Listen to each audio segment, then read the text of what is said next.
depois dessa apresentação, para a gente poder também esquecer um pouquinho de tanta coisa que acontece lá fora, a gente entrar um pouco mais nesse universo. O Vivi já trouxe a gente um pouco desse encontro. Vou convidar vocês para a gente ouvir uma história juntas. É a história de uma velha muito velha. Ela era muito velha, mas as pessoas achavam que ela não existia mais. Mas existia. E um dia ela chamou as filhas, chamou as netas ao redor da cama, disse para elas: está tudo bem, porque você já sabe exatamente o lugar da floresta que eu me reúno todas as vezes que eu preciso invocar o sagrado.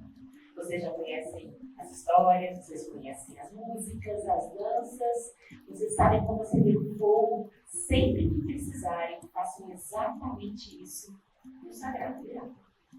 E o tempo passou. Veio a primeira geração.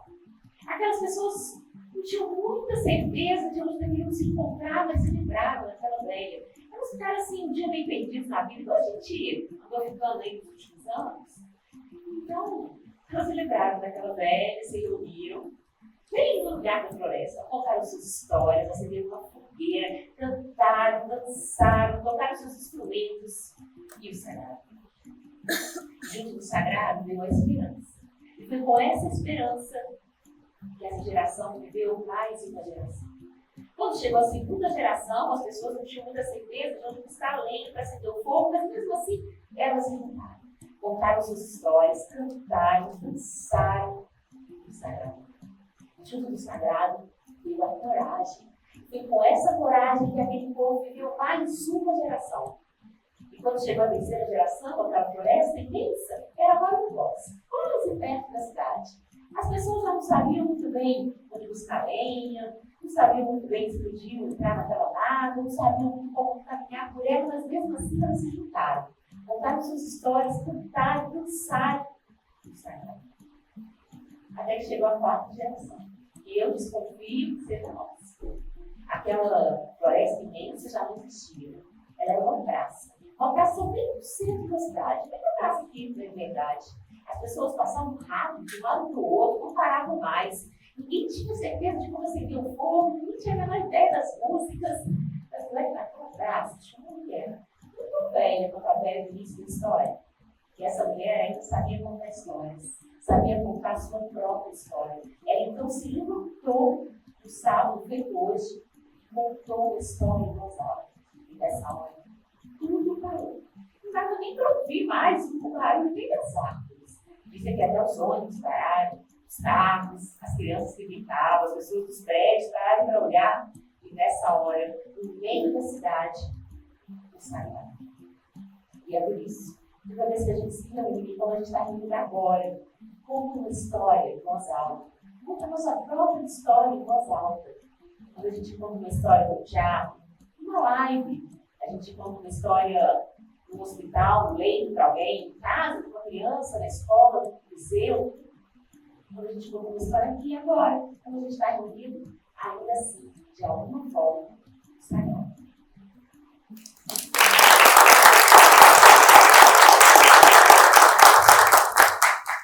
E é um pouco sobre esse sagrado que eu vou falar com vocês hoje. Esse sagrado, essa mulher está lá no centro da cidade, contando a sua história. Ela é um pouco cada uma de nós.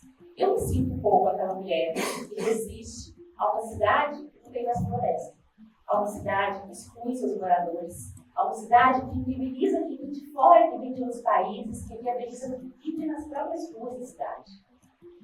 Eu acho que nós, que somos produtoras culturais, artistas, contadores de histórias, maquiadores, produtores, gestores, dançarinos, dançarinas, nós somos essas mulheres que ficam ali, naquele lugar, resistindo. Ela resiste ao barulho, ela resiste ao invisível, ela resiste às matanças, ela resiste ao racismo, à homofobia, a quantas coisas que acontecem na cidade todos os dias. Eu sou a Aline Cântia, eu sou contadora de histórias, sou produtora cultural, sempre morei no interior, mudei para Belo Horizonte quando eu vim estudar, e eu vim fazer jornalismo porque eu queria contar história. Eu não sabia que existia uma profissão assim, sou contadora de histórias. Para mim, o jornalismo era uma coisa que se aproximava mais da contação de histórias. Então, eu vim para Belo Horizonte, fiz jornalismo. Assim que eu me formei, eu fui fazer uma matéria sobre as parteiras que viviam em várias partes do Brasil, mas a reunião era lá em Brasília. Elas se reuniam todos os anos, e aí eu conheci a Dona Elió. E aí eu lembro que eu cheguei para a Dona Elió, e aí a Dona Elió começou a me contar da vida dela, e ela falou que ela morava no Quilombo. E eu disse, isso era mais ou menos 2002, estava iniciando as novas políticas para a cultura, para as comunidades quilombolas. Eu nem sabia que existiam quilombos urbanos, que existiam quilombos nesses espaços. E aí então falou para mim, vai em casa, vai lá na Feliz de Reis, eu moro em Calunga. A mais ou menos 300 quilômetros do Brasil. Eu voltei para o Belo Horizonte, falei, eu vou, prometi que eu vou, né? Mineiro é assim, se a gente promete, a gente tem que ir. Então, eu dei um jeito de fazer, conseguir uma matéria para ir lá para fazer essa matéria. Eu fui.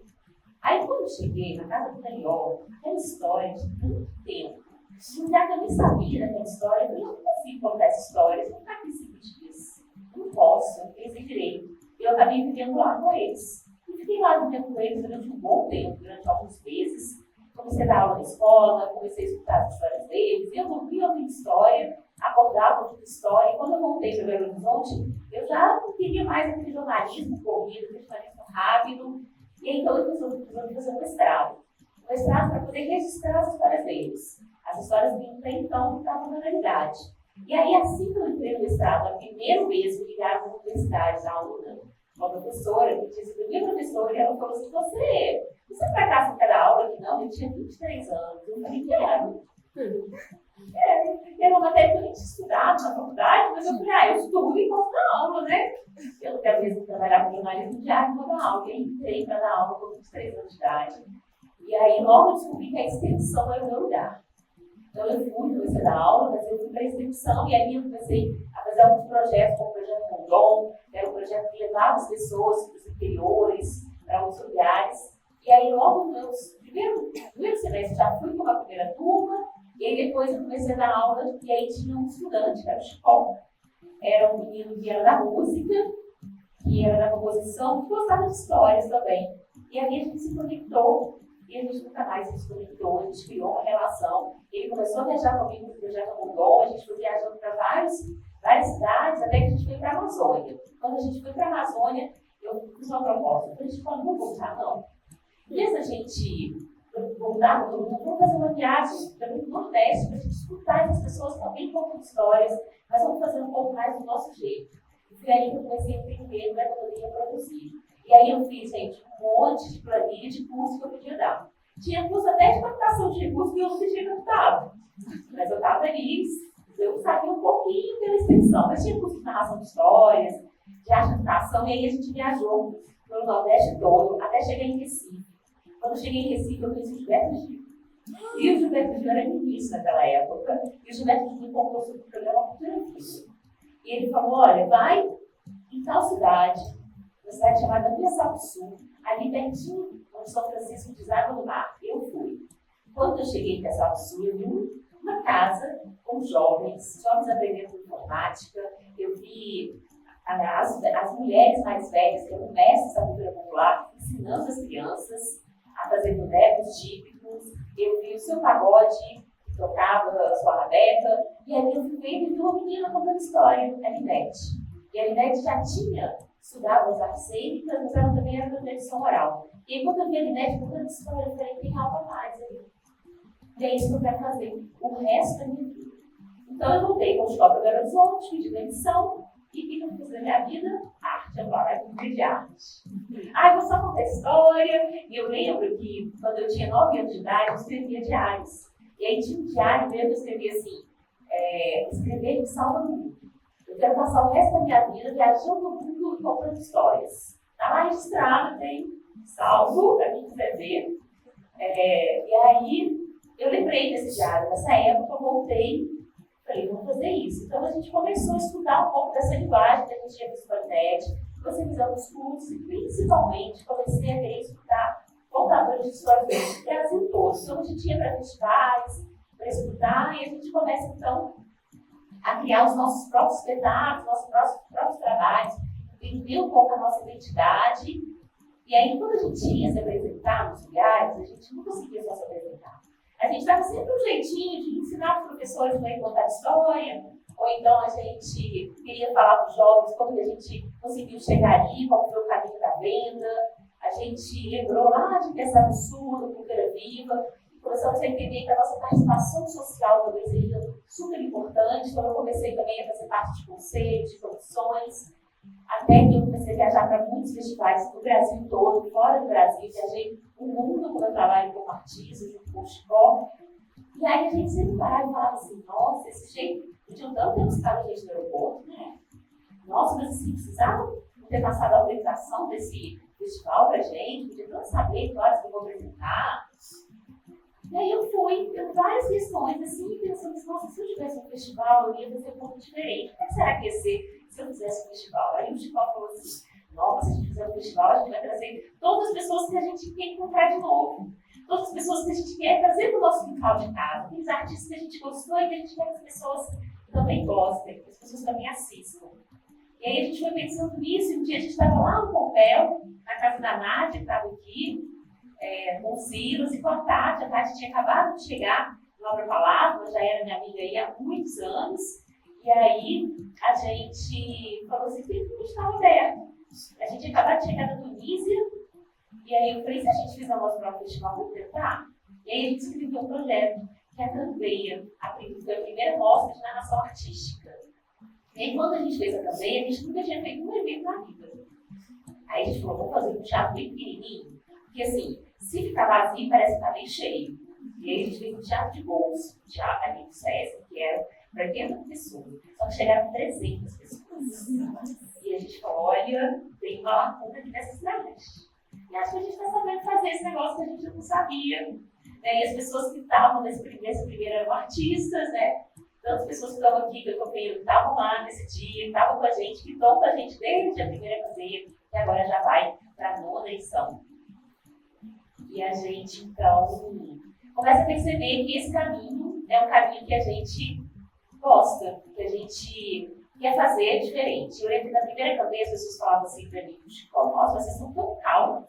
Nossa, vocês estão conseguindo assistir os artistas? Eu falava, gente, mas claro, eu escrevi esse projeto, eu vou prestar conta dele, eu tive toda a parte chata, burocrática, eu não vou assistir.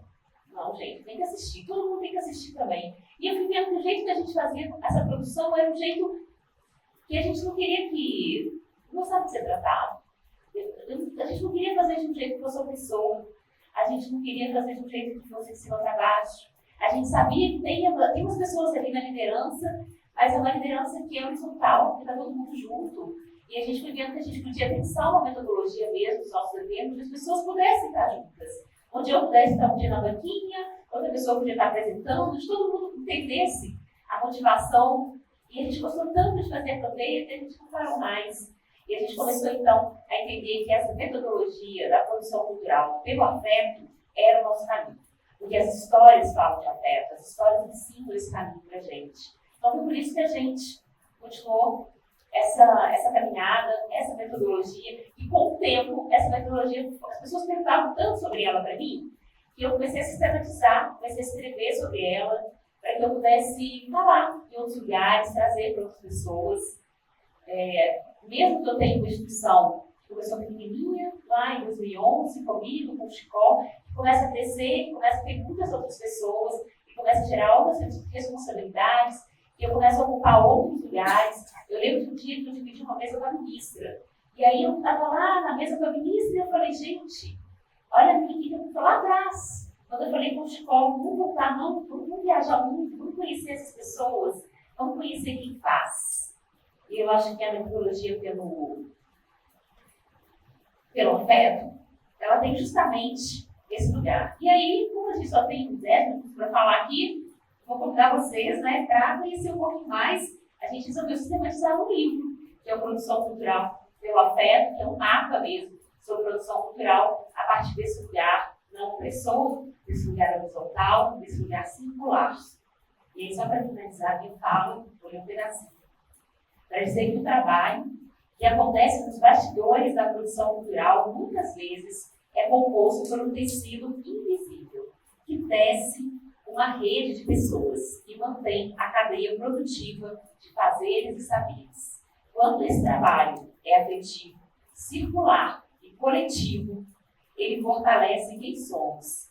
Ele nos lembra de onde viemos e ele nos faz olhar com empatia, com esperança para onde queremos ir. E é nessa hora, quando vocês entram por aí, tem uma equipe atrás enorme, ali também, que acende a luz que o Sagrado tem. Muito obrigada.